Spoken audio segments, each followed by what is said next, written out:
So here are my favorite non-fiction reads of 2024, the best non-fiction books that I read in the year 2024. Hey you beautiful people, welcome back to a new video on our channel Read Travel Become. I'm really sorry, it's been quite some time that I've uploaded a video. Lots of things were going on in my life for which I am going to make a video which I'm really excited about for you guys to see. Something really big happened in my life last month. I'm going to talk more about that. In this video, I'm going to share 7 of my most favorite, the top non-fiction books that I read this year. This year was a great year for reading. I tried to read very different books. I tried to read different genres of books, and these 7 have stood like outside of everyone. These books were like the best reads of all of them, of all of the books that I had read. I'm going to share the top 7 to you.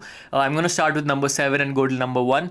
I don't think books can be rated. It's a very subjective experience, but I wanted to rate it and let you guys know how much I enjoyed reading each of these books. So make sure you watch the video till the end. You may never know which thought or fact may resonate with you and change the course of your life. So let's get started. On number 7, I have a Ben Macintyre book. The book is called The Spy and the Traitor.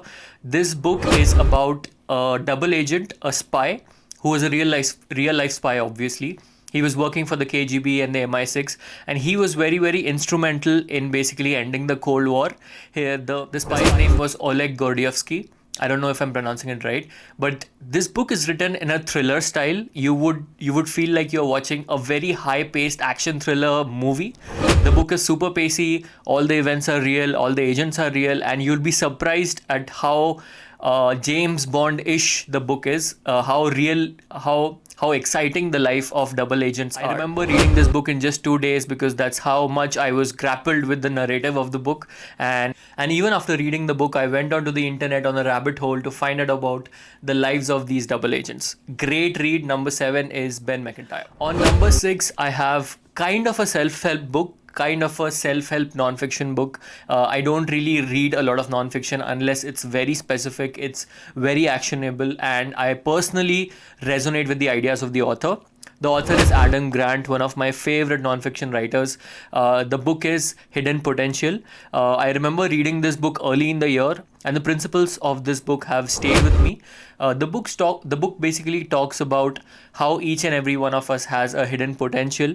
He has given out frameworks. He has talked about some research theories. He's talked about some actionable items which you can follow to find out your hidden potential. The stories which Adam Grant has shared in this book are all real. They're all backed up by research and a lot of theory. So it's a great read. It has stayed with me, and you can definitely pick up this book if you want to know about your hidden potential. On number 5 is a sort of a biography book. It reads like a fiction book, but it's a biography. The book is called On the Move by Oliver Sacks. Huge fan of Oliver Sacks. Again, he was one of the best neuroscientists, neurosurgeons. He was a doctor. He has talked about all of his clinical trials. He has talked about all of his fascinating patients in most of his books. One of his most popular books is The Man Who Mistook His Wife for a Hat. Through that book, I came to know about Oliver Sacks. On the Move is basically about his own life. About his early life, where he was educated, how he was educated, his family problems. He was a biker. I didn't know that for the longest time. How he took out his bike and on these beautiful road trips. It reads like a journal of a travel. That's also a major part of this book.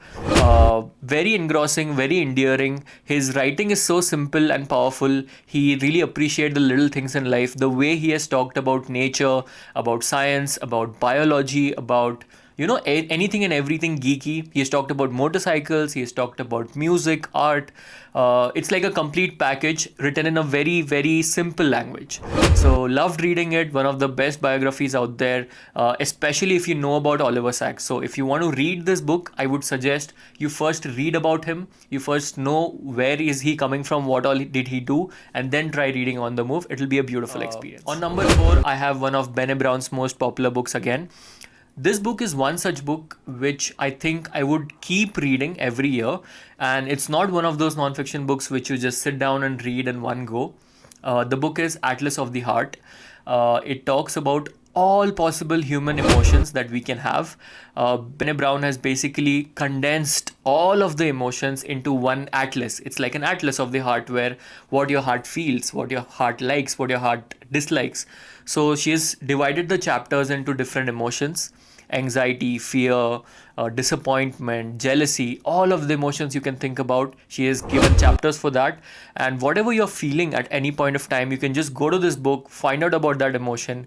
Basically, labeling your emotions really helps you to cope up with the millions of emotions that you might experience on a daily basis. So that's why I feel this is one of those books which I would carry around always, and just whatever I'm feeling, if I need a solution to a particular emotion or to understand why this emotion is coming, I definitely go to this book. So beautiful read. That was my number four. Number three, on number three, again, I have an Oliver Sacks book. That's how much I loved reading Oliver Sacks this year. 2024 was one of those years where I read almost 4 books of Oliver Sacks. This book is Musicophilia. Like I had mentioned, Oliver Sacks was big into music. Basically, in this book, he has talked about certain clinical trials, certain patients who had a very unique relationship with music. Some of his patients had developed musicophilia, where if they listen to some kind of a music, let's say a piano, a harmonium, they used to experience palpitations. They used to experience anxiety. There were some musicians where they just started hearing music on their own. There are some cases where a person, if he listened to a certain specific kind of music, he used to get different hallucinations. All of these cases are beautiful, and you would basically look at music in a very different way after reading this book. Especially if you are someone who listens to music on a daily basis, to understand more about how music plays a very vital role in shaping up our neuroplastics. This book talks about that. The last part of the book also talks about how music is a kind of a therapy, how music helps us cope with our emotions. It's a beautiful book. Again, it's a little sciencey, but the trials which he has shared also serve as great talking points if you want to share like stories to groups of people. So whenever I've met doctors, I've also talked about these cases, so it's a great starting point as well. So it's a great conversation starter as well. On number two, again, I have a very, very popular book. This one was I read this book early this year. I have made a separate video. That's how much I had loved this book. I had made a separate video just talking about the book, just raving about this book. This was one of the books which made me look at animals in a very different way.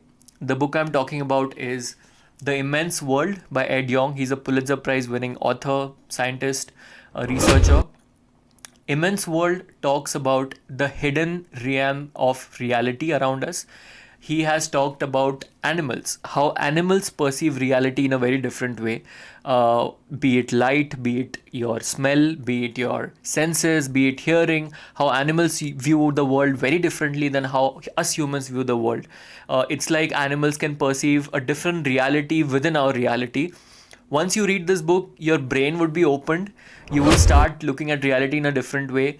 For example, there are many, many cosmic sounds that you can't listen to. There are many cosmic visions that you can't see, but animals can supposedly see. When it comes to smell, when it comes to touch, how these animals, how nature has basically blended all these animals into this specific set of senses so that they sustain in this world.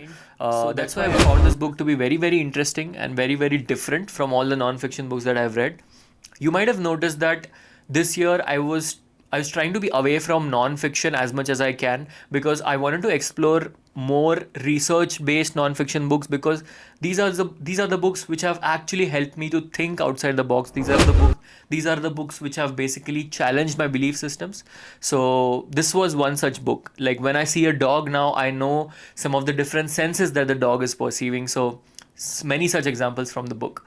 Brilliant read. I can't just stop talking about this and recommending this book. So before we move on to the number one book that I read in 2024, there are some honorable mentions. Let's just make it like an awards style, like a thing. So some honorable mentions were Never Split the Difference, which talks about negotiations, how to negotiate in the best way possible. It's written by an ex-FBI hostage negotiator. He has talked about these brilliant examples of how he has negotiated with top level criminals and top level, terrorists. So how does he negotiate? How does he get into the human psyche? And how we can use all of these negotiation techniques daily is talked about in this book. A beautiful read. The next was Scott. The next honorable mention is How to Fail at Almost Anything and Still Succeed by Scott Adams, who is the writer of Dilbert. He has talked about self-help in a very different way. I love authors who just challenge the general notion of self-help. Everybody talks about how you should work hard, how you should exercise daily, get up in the morning, blah blah blah, all of those regular things. This author has talked about all of these things in a very different way. He has made it more real, more contemporary. He has made it more relatable, because the problems that we go through these days, especially in the realm of social media, of information, of AI, it gives you a different perspective about what exactly success is and what exactly failure is. Okay, so let's move on to the number one book that I read this year. I have recommended this book to a lot of people now. I keep talking about it, I keep deep diving about it. It's a narrative nonfiction. The book is The Wager by David Gran. David Gran, I think, was the find of the year for me. This writer is just on some another level. If I become a writer someday, I would love to be someone like David Gran. He's very contemporary. He's super curious about historical events, and the way he writes about these historical events makes you wonder if you're watching like a Christopher Nolan movie. That's how good his drama is. So The Wager is about a shipwreck that happened long back. It's about two different factions of sailors who were on the ship, how they had an internal mutiny, how they had ideological differences while they were going to search for a hidden treasure.